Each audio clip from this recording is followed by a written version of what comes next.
మాట్లాడాలా? ఈ ఏజ్లో కూడా ఇలా చేస్తున్నారే, చేయకూడదే, ఇలా చేస్తున్నారే అంటున్నారు. ఈ ఏజ్లో చేయకూడదే, ఎలా చేస్తున్నారు అని అడిగితే పర్వాలేదు. చేస్తున్నారు, ఈ రోజులో కూడా చేస్తున్నారు అంటే చేయకూడదా? మా వాళ్ళే అప్పుడు వీడు వంశీ ఒక గ్రూప్ ఉంది, వీళ్ళందరూ నా కంపోజింగ్ రూమ్ ముందు ఒకే గలాట చేస్తూ ఉన్నారు. అది ఇక్కడ మాట్లాడడానికి నేను రాలా, మాట్లాడడానికి ఏమీ లేదు. నేను చేసిన పని ఈ పిక్చర్లో ఉంది. మీరు విన్నారు, వినకపోతున్నారు, వింటూ ఉంటారు, అది నమ్మకం ఉంది.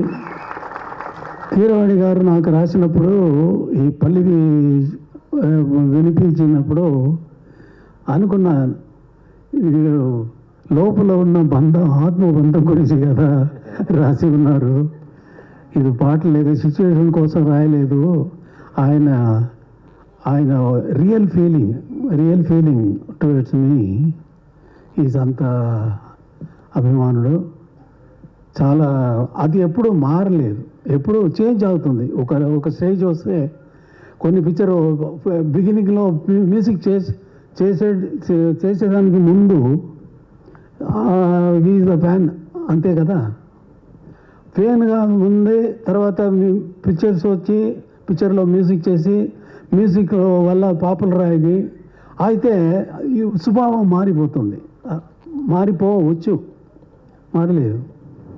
ఆ రోజు ఎలా నాకు కనిపించారో first time I saw him in my room, composing room, ఎలా చూసానో అలాగే ఉన్నారు. ఒళ్ళుగా అది పర్వాలేదు. మనసు కదా, మనసు వల్ల కదా మనం మనుషుడు అయ్యాము కదా. అలాగే ఉన్నారు, అలాగే ఉండాలి. దేవుడు ఈ పిక్చర్కి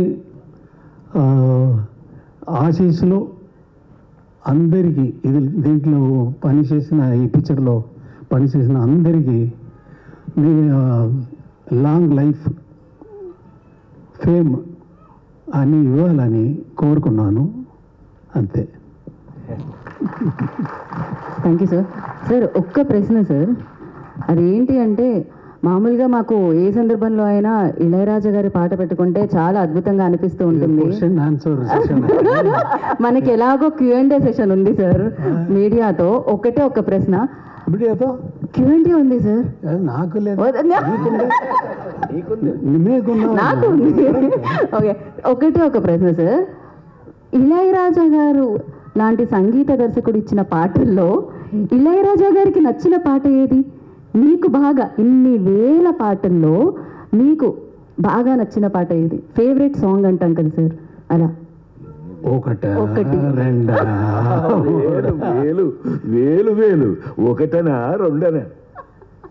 నాకు ఇష్టమైన కాదు, నా వల్ల వచ్చింది కదా. నాకు ఎంత మ్యూజిక్ తెలుసు అనేది ముఖ్యం కాదు. మ్యూజిక్ నాన్న గురించి తెలిసిపోయింది కదా. రాను ఎలా వస్తుందని నాకు తెలీదు, నిజంగా తెలీదు. తెలిస్తే ఆ సెకండే మ్యూజిక్ కంపోజ్ చేసేది ఆపేస్తాను. తెలిస్తే, ఎలా వస్తుందని తెలిస్తే మ్యూజిక్ ఆపేస్తాను. అది అంతే, తెలిసిపోయింది కదా. హాయిగా ఇంట్లో కూర్చొని నాకు మ్యూజిక్ తెలిసిపోయిందిరా అన్నాడు కదా.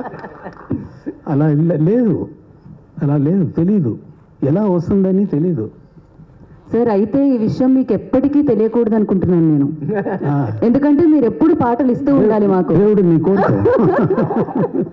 Thank you. ఇందాకే అన్నారు స్వామి స్వామి అని పిలుస్తాము అని చెప్పి, నిజంగానే ఆ స్వామి దర్శనం మాకు ఇన్నేళ్లకి వేదిక మీద లభించింది. Thank you so much. So మీ పాట ఎప్పటికీ మాతోనే ఉండాలి అని మనస్ఫూర్తిగా కోరుకుంటున్నాము.